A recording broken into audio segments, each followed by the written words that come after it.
안녕하세요. 벼룩나무 차인수 조미지 대표입니다. 오늘은 정비사업 신탁사의 역할과 책임 강화에 대해서 이야기하려고 합니다. 네, 이번에 국토부에서 또 보도자료가 하나 나왔잖아요. 네네. 이 지금 방송은 그 국토교통부와 협업으로 이루어지는 방송이고요. 네.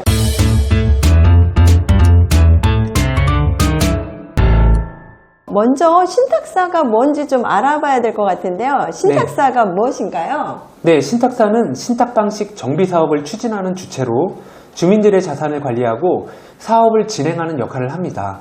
이는 주민들의 재산을 보호하고 사업의 성공을 위한 중요한 역할이기도 하죠. 네, 맞아요. 근데 신탁사의 역할과 책임이 충분히 강화되지 않게 되면 주민들의 권익이 침해가 될 수 있잖아요. 그렇죠. 그래서 이거를 방지하기 위해서 국토부는 신탁사의 역할과 책임을 강화하기 위한 제도 개선을 추진할 계획이라고 하네요. 네. 이는 신탁 방식의 정비 사업의 안정적 추진을 위한 것이라고 합니다.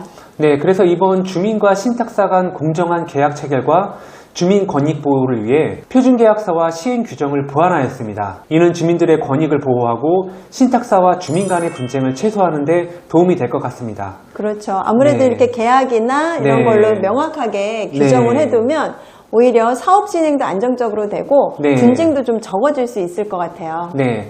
그러면 이번에 발표한 그 국토교통부 보도자료를 한번 살펴볼까요? 네.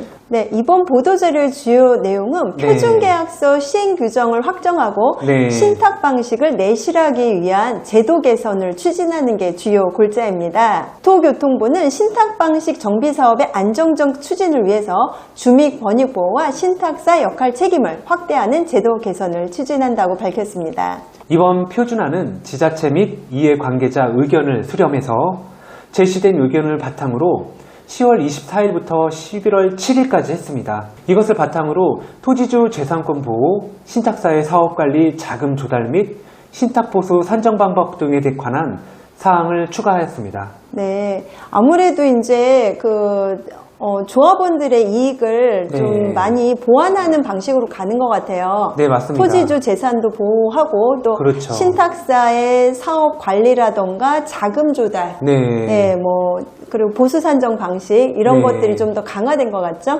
네, 맞습니다. 네, 그럼 이번 표준안에서 보완된 사항들이 어떤 건지 좀 하나씩 짚어주시겠어요, 조 대표님? 네, 그럼 같이 짚어주시죠. 네. 신탁사가 사업 시행자로서 사업 관리의 역할을 다하도록 건설 사업 관리는 신탁사가 직접 수행토록 했습니다. 그러면은 용역 시행 시에도 신탁사가 비용을 부담하는 건가 봐요? 네, 그렇죠.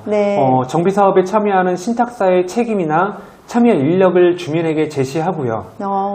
토지주 전체 회의와 관리 처분 계획의 공고 기간 등 주민 의견 수렴이 중요한 기간에는 사업 현장에 신탁사 인력을 전담 배치하도록 하였습니다. 신탁사의 역할을 좀 더 강화시키고 있네요. 네, 맞습니다.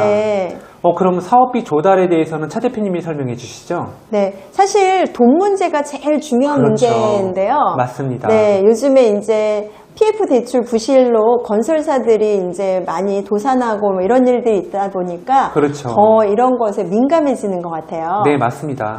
사업비 조달에 대해서도 초기 사업비나 공사비 등 사업에 필요한 자금을 신탁사가 직접 조달하도록 명확히 규정을 하고 있고요.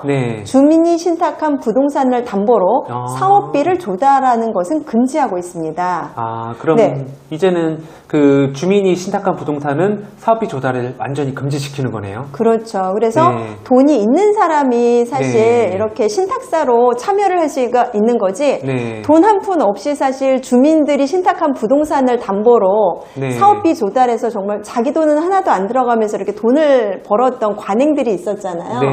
이걸 깨겠다는 거죠.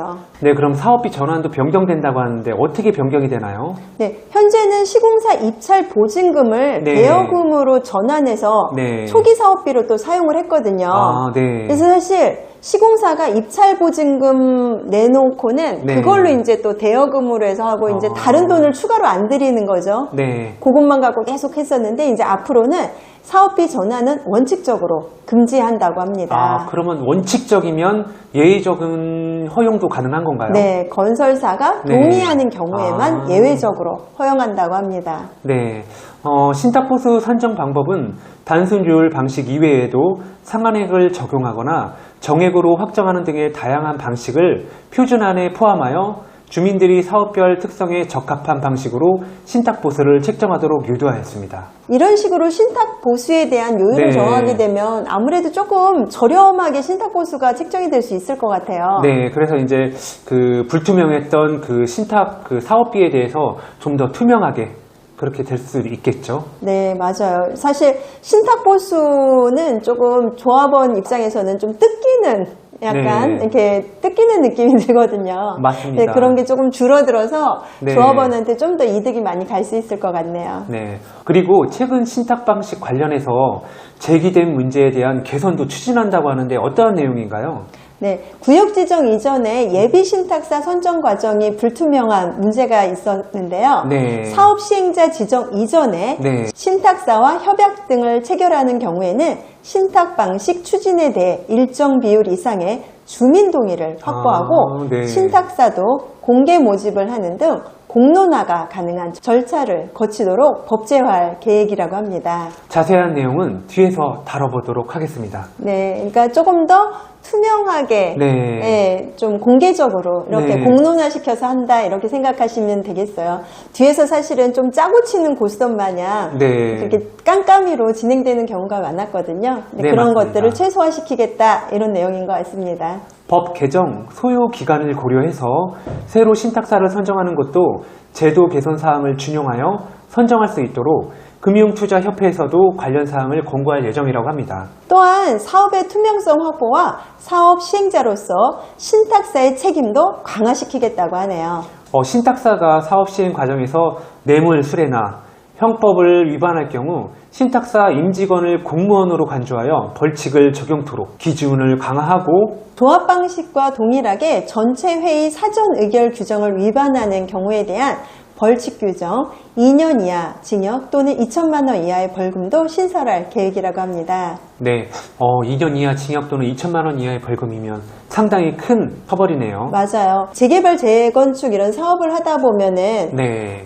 조합장님이 이제 많은 돈을 조금 그렇죠. 이렇게 네, 맞습니다. 보수나 이런 걸로 받아가셨는데 이렇게 신탁 방식을 하게 되다 보니까 신탁사에서 이 돈을 또 이렇게 좀 가져가는 이런 네. 분위기로 가는 경우가 있었어요. 네네. 네, 그거에 대한 좀 규제를 하고자 하는 것 같아요. 네, 맞습니다. 이번 신탁 방식 표준 계약서 시행 규정 주요 내용을 한번 살펴보도록 하겠습니다.